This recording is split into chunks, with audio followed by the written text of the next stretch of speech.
താലി. രചനാ സംഭാഷണം രുദ്രപ്രിയ. ദേവി നോക്കുമ്പോൾ പരിചയമില്ലാത്ത ആരോ ഒരാൾ മുന്നിൽ വന്നു നിൽക്കുന്നു. അവളുടെ മുഖം ദേഷ്യം കൊണ്ട് വലിഞ്ഞു മുറുകിയിരിക്കുന്നു. മാതുമോളാണെങ്കിൽ മുലകൂടി തടസ്സപ്പെട്ടതിൻ്റെ കരച്ചിലിലും. മുന്നിലേക്ക് വന്നു നിന്ന് വിചിത്ര കൈവീശി ദേവിയുടെ കവിളിൽ ആഞ്ഞടിച്ചു. എന്താണ് സംഭവിച്ചതെന്ന് തിരിച്ചറിയാനാവാതെ തറഞ്ഞു നിൽക്കുകയായിരുന്നു ദേവിയും രമ്യയും. കുഞ്ഞാണെങ്കിൽ ദേവിയെ അള്ളിപ്പിടിച്ച് കരച്ചിൽ. ദേവിയുടെ ഇടത് കവിൾ പുകഞ്ഞു, കണ്ണ് കലങ്ങി. ആദ്യമായാണ് ഒരാൾ അവളെ കൈനീട്ടി അടിക്കുന്നത്. സങ്കടവും അപമാനവും അവൾ നിന്ന് ഉരുകി. നിന്നോട് ആരാടി പറഞ്ഞത് ഞങ്ങളുടെ കുഞ്ഞിന് മുല കൊടുക്കാൻ? എന്തു തോന്നിയാസവും കാണിക്കാമെന്നോ? കുഞ്ഞിനെ ഇങ്ങിതാ. വിചിത്ര ദേവിയിൽ നിന്നും കുഞ്ഞിനെ വലിച്ചെടുത്തു അവളുടെ കയ്യിൽ വെച്ചു. മാതുമോൾ അവളുടെ കയ്യിൽ നിന്നും ദേവിയുടെ അടുത്തേക്ക് ചാടി. പക്ഷേ വിചിത്ര അവളെ അടർത്തി മാറ്റി. മാം, നിങ്ങൾ എന്താണ്? ആരാണ്? എന്തിനാ ഇവിടെ വന്നിങ്ങനെ ബഹളം കാണിക്കുന്നത്? രമ്യ പുറത്തേക്ക് ഇറങ്ങി വന്ന് ചോദിച്ചു. ഇതെൻ്റെ ചേച്ചിയുടെ മോളാണ്. ഞങ്ങളുടെ കുഞ്ഞിന് മുലപ്പാൽ കൊടുക്കാൻ ഇവളാരാണ്? ദേവിയുടെ നേരെ ചീറിക്കൊണ്ടായിരുന്നു വിചിത്രയുടെ ചോദ്യം. തെറ്റ് ചെയ്തവരെ പോലെ മുഖം കുനിച്ചു നിൽക്കുന്ന ദേവിയെ കണ്ടപ്പോൾ രമ്യയ്ക്കും സീതയ്ക്കും വിഷമം തോന്നി. കുഞ്ഞിനെ ഞാനിപ്പോൾ തന്നെ കൊണ്ടുപോകും. വിചിത്ര കുഞ്ഞുമായി ഹാളിൽ നിന്നും പുറത്തേക്കിറങ്ങി.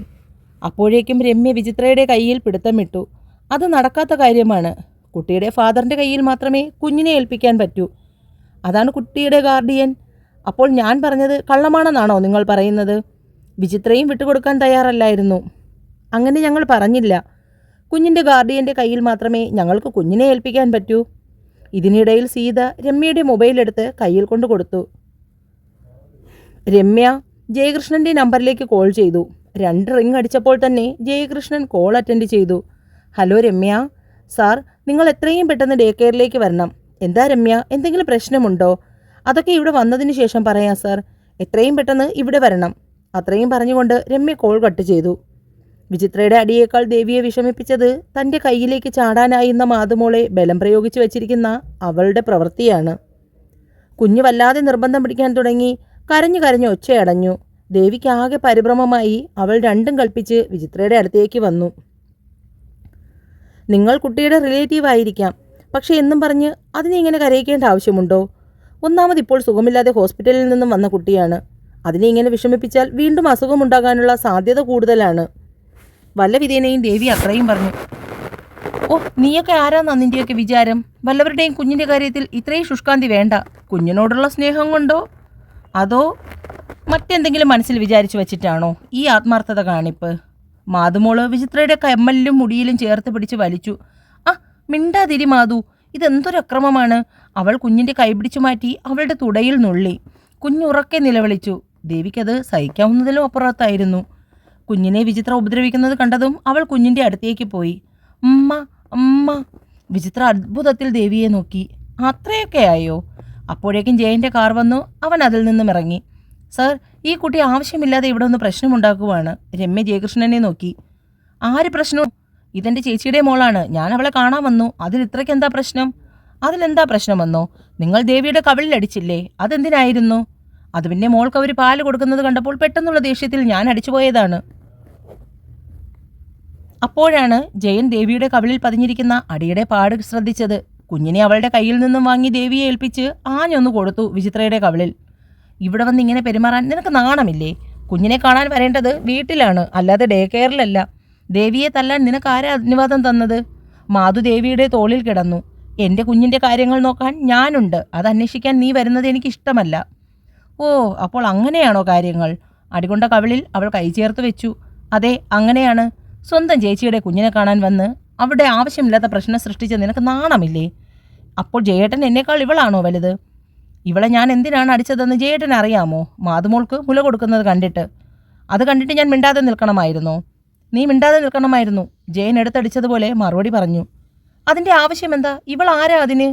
വിജിയും വിട്ടുകൊടുത്തില്ല. അവൾക്കതിന് എന്ത് അവകാശമാണുള്ളത്? അവൾക്ക് മാത്രമേ അതിനുള്ള അവകാശമുള്ളൂ. ഞാൻ അവൾക്കത് കൊടുക്കാൻ പോവുകയാണ്. എൻ്റെ മോളുടെ അമ്മ എന്ന അവകാശം അവൾക്ക് ഈശ്വരൻ പോലും നിഷേധിച്ച അമ്മിഞ്ഞപ്പാൽ പകർന്നു നൽകി അവളെ മാറിലെ ചൂട് കൊടുത്ത് ചേർത്ത് പിടിച്ച് എൻ്റെ കുഞ്ഞിനെ എൻ്റെ ജീവിതത്തിലേക്ക് തിരികെ തന്നവൾ. അവൾക്ക് ഞാൻ കൊടുക്കുന്ന അവകാശം എന്താ മതിയോ? അതോ ഇനിയും കൂടുതൽ എന്തെങ്കിലും അറിയാനുണ്ടോ? നീ പറഞ്ഞില്ലേ നമ്മുടെ കുഞ്ഞെന്ന്. അങ്ങനെ ഒരിക്കലെങ്കിലും നീ കരുതിയിട്ടുണ്ടോ? സ്നേഹത്തോടെ എന്തെങ്കിലും എൻ്റെ മോളെ നീ എടുത്തിട്ടുണ്ടോ? സ്നേഹിച്ചിട്ടുണ്ടോ? ഇല്ല. ഒരിക്കലും നീ എൻ്റെ മകളെ സ്നേഹിച്ചിട്ടില്ല. നിനക്കതിനെ കഴിയുകയുമില്ല. നിന്റെ മനസ്സിലെന്നും വൃത്തികെട്ട ചിന്തകളാണ്. അതുമായി ഇനി മേലാൽ എൻ്റെയോ എൻ്റെ ചുറ്റുമുള്ളവരുടെയോ അടുത്ത് നീ വന്നാൽ ജയകൃഷ്ണൻ്റെ മറ്റൊരു മുഖമായിരിക്കും നീ കാണാൻ പോകുന്നത്. മുഖത്തടിച്ചതുപോലുള്ള ജയകൃഷ്ണൻ്റെ വാക്ക് കേട്ട് നിന്നിടത്തു നിന്നും ഉരുകിപ്പോയി വിജി. നീ ജയിച്ചെന്ന് വിചാരിക്കണ്ട. ഈ വിജി ആഗ്രഹിച്ചതൊന്നും ഇന്ന് വരെ നേരിടാതിരുന്നിട്ടില്ല. അതിന് എന്തു തന്നെ ആയാലും വെട്ടിത്തിരിഞ്ഞ് പറഞ്ഞിട്ട് പോകുന്നവളെ കണ്ണു നിറച്ച് നോക്കി നിന്നു ദേവി. അതിനേക്കാളൊക്കെ അവളെ അലട്ടിയത് ജയകൃഷ്ണൻ്റെ വാക്കുകളായിരുന്നു. എൻ്റെ മോളുടെ അമ്മ. ആലോചനയിൽ മുഴുകി നിൽക്കുകയായിരുന്നു ദേവി. സോറി ദേവി, വിചിത്ര ചെയ്ത തെറ്റിന് ഞാനും മോളും തന്നോട് ക്ഷമ ചോദിക്കുന്നു. അപ്പോഴേക്കും മോള് കരഞ്ഞുകൊണ്ട് ദേവിയുടെ നെഞ്ചത്തേക്ക് ചാഞ്ഞിരുന്നു. അവൾ വേഗം കുഞ്ഞുമായി അകത്ത മുറിയിലേക്ക് പോയി. വിചിത്ര നുള്ളിയ കുഞ്ഞിൻ്റെ കാലിൽ അവൾ ചുണ്ടു ചേർത്തു. അമ്മയുടെ പൊന്നിനെ പിച്ചിയോ? പോട്ടെ, സാരമില്ല. അവളെ മാറോട് ചേർത്ത് പിടിച്ചു. സോറി രമ്യ, ഞാൻ നിങ്ങളെ ഒരുപാട് ബുദ്ധിമുട്ടിക്കുന്നല്ലേ? ജയൻ്റെ ഒച്ചയിടറി. സാരമില്ല ജയേട്ടാ. വിളിച്ചു കഴിഞ്ഞപ്പോഴാണ് അവൾക്ക് അബദ്ധം പിണഞ്ഞത്. രമ്യ എന്നെ ജയേട്ടൻ എന്ന് വിളിച്ചാൽ മതി. സിദ്ധുവൻ ജയേട്ടൻ എന്നാണ് വിളിക്കുന്നത്. അവൾ അതിന് ചിരിച്ചു. ദേവി, അയാളോടൊന്ന് സാരമില്ല, ഞാൻ പറഞ്ഞോളാം.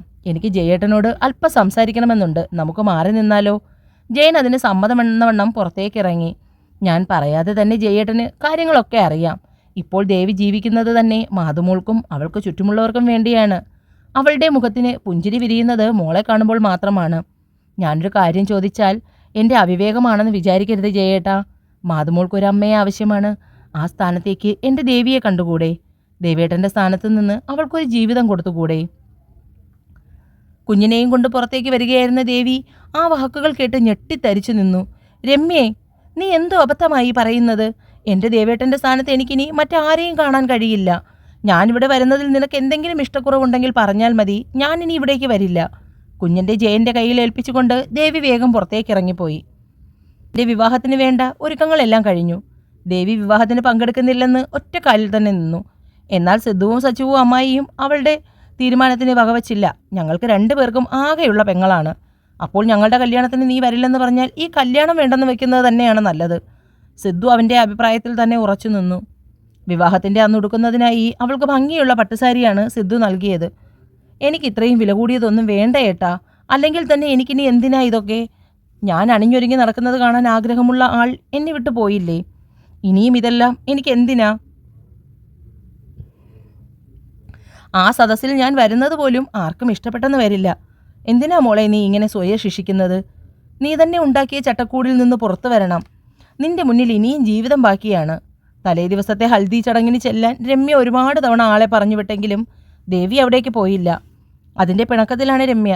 രാവിലെ എല്ലാവരും ഒരുങ്ങിയിറങ്ങി സിദ്ധുവിനോടൊപ്പം സൂട്ട്കേസും പിടിച്ചുകൊണ്ട് പിന്നാലെ കയറാൻ ദേവിയോട് മാലതി പറഞ്ഞു. എന്നാൽ അത് കണ്ടുനിന്ന സിദ്ധുവിൻ്റെ അച്ഛൻ്റെ കുടുംബത്തിലുള്ളവർക്ക് ഇഷ്ടമായില്ല. വിധവയായ പെണ്ണാണോ മാലതി മംഗളകർമ്മ നടക്കുന്നിടത്തേക്ക് ചെറുക്കനോടൊപ്പം വരുന്നത്? കൂട്ടത്തിലെ മുതിർന്ന കാരണവർ ചോദിക്കുമ്പോൾ അമ്മാവൻ ഏത് കാലത്താണ് ജീവിക്കുന്നത്? അതൊക്കെ പണ്ടാണ്. ഭർത്താവ് മരിച്ചെന്ന് പറഞ്ഞ് ഭാര്യ മുടിക്കെട്ടി വീടിനുള്ളിൽ വിധവ വേഷം കെട്ടിയിരിക്കുന്നത്. ഇത് കാലം മാറി.